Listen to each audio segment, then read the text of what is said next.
말 그대로 다사다난했던 2024년을 되돌아보는 시간 마련했습니다. 중대재해처벌법이 시행된 지 언 3년이 다 돼갑니다.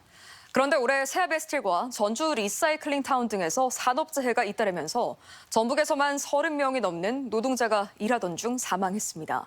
특히 5인 이상 사업장까지 법 적용이 확대됐는데도 안전관리 체계는 여전히 미흡하다는 지적이 제기되고 있습니다. 이주연 기자가 정리했습니다. 지난 4월 세아베스틸 군산 공장에서 60대 협력업체 직원이 500kg에 달하는 파이프에 맞아 숨졌습니다. 이미 2년간 같은 공장에서만 4명의 노동자가 사망한 뒤였습니다. 잇따른 산재 사고로 고용노동부가 지난해 특별 근로감독에 나서 수백 건의 위반 사항을 적발했지만 소용이 없었습니다.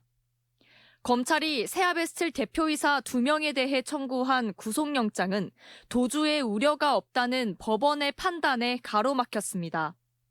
세아베스틸은 이제 거의 3순위 안에 들은 사업장입니다. 주목도가 높은 사업장이었음에도 불구하고 그 중대재해가 연속 발생하고 있는 거는 실제로 현장이 이제 굉장히 심각한 상황이라고. 5월에는 전주 리사이클링타운에서 폭발 사고가 발생했습니다. 퇴근 시간 이후에 작업하던 노동자 5명이 전신 등에 심한 화상을 입었고 1명은 치료 도중 끝내 숨졌습니다. 국정감사에서까지 언급되면서 큰 논란이 됐지만 노동부의 수사는 여전히 지지부진하기만 합니다. 계속 수사 중에 있습니다. 검토 중이어서 저희는 아직 검찰에서 검토 중이어서. 경영 책임자의 처벌을 강화해 산재 사망을 막아보자며 중대재해처벌법이 적용된 지 올해로 3년째지만 여전히 산재 사고는 도돌이표입니다. 도내 산업 현장에서 발생한 사고 사망자 수는 중처법을 도입한 2022년 30명으로 조금 줄어드는 듯했지만 지난해 42명으로 치솟았고 올해 9월까지 27명을 기록했습니다.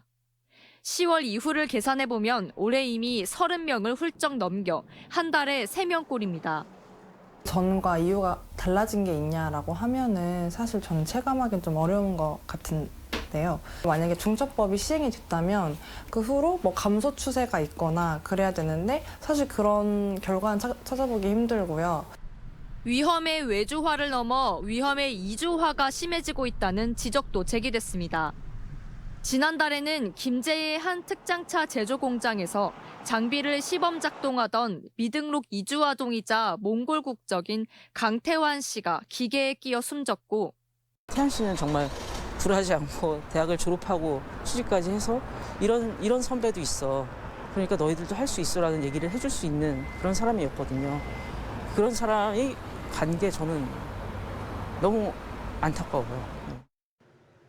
이번 달 초에는 완주 양돈 농장에서 농장 주인과 네팔 국적 노동자가 황화수소에 노출돼 사망하기도 했습니다. 특히 올해부터 중처법 처벌 대상이 5인 이상의 사업장으로 확대됐지만 현장은 여전히 혼란스럽습니다. 도내 대상 사업장 수가 2만 5천여 개소로 기존보다 15배 증가했지만 어떤 안전조치를 갖춰야 하는지에 대한 이해는 여전히 부족합니다. 유예 기간을 뒀음에도 사실 그 기간 동안 대비를 하지 않은 게 아닐까. 사업주, 경영 책임자의 면피를 위주로 싸움을 하는 걸로 되게 인식을 많이 하세요.